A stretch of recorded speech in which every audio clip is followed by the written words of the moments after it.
Hello friends, உங்களுக்கு bicycle, இ cycle இல்ல இ scooter வாங்கணுமா? இல்ல இதுல ஏதாச்சும் சர்வீஸ் பண்ணணுமா? Contact choosemybicycle.com at 9092090924. மணிப்பூர் மாநிலத்தின் காங்போகி மாவட்டத்தில் ஆயுத குழுக்களால் கடத்தப்பட்டு பிணை கைதிகளாக வைக்கப்பட்டுள்ள மீதமுள்ள நபர்களை மீட்பதற்காக பாதுகாப்பு படையினர் தீவிர தேடுதல் வேட்டையை தொடங்கியுள்ளனர். மணிப்பூரில் அண்மையில் நிகழ்ந்த வன்முறை சம்பவங்களை தொடர்ந்து ஆயுதம் ஏந்திய குழுக்களால் நடத்தப்பட்ட பொதுமக்களை மீட்கும் பணியில் ராணுவ பாதுகாப்பு படையினரும் களமிறங்கியுள்ளனர். காங்போகி மற்றும் சேனாதிபதி ஆகிய மலை மாவட்டங்களில் கடத்தப்பட்டவர்களை இதுவரை 31 பேர் பத்திரமாக மீட்கப்பட்டுள்ள நிலையில் எஞ்சியவர்களை மீட்பதற்காக பாதுகாப்பு படையினர் இன்று மிகப்பெரிய கூட்டு தேடுதல் வேட்டையை தொடங்கியுள்ளனர்.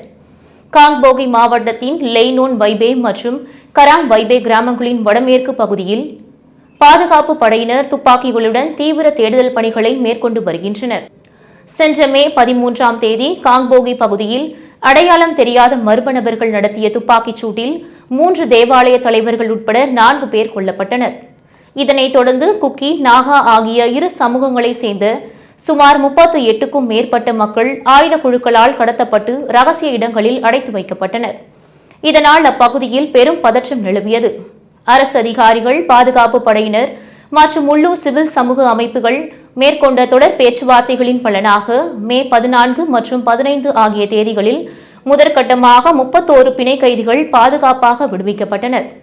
இதில் காங்போகி கிராமத்தை சேர்ந்த 12 நாகா பழங்குடி பெண்களும் சேனாதிபதி மாவட்டத்தை சேர்ந்த 14 குக்கி சமூகத்தினரும் அடங்குவர். இருப்பினும் இன்னும் சில பொதுமக்கள் ஆயுத குழுக்களின் பிடியில் உள்ளதாக கூறப்படுகிறது.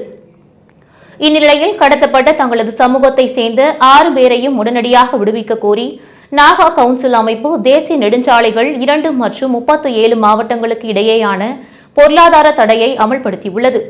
இதனால் எல்லையோர பகுதிகளில் பதற்றம் மேலும் அதிகரித்துள்ளது. எஞ்சியுள்ள குக்கி மற்றும் நாகா சமூக மக்களை மீட்கவும் கடத்தலுக்கு காரணமானவர்களை கைது செய்யவும் பாதுகாப்பு படையினர் தீவிரமாக செயல்பட்டு வருகின்றனர்.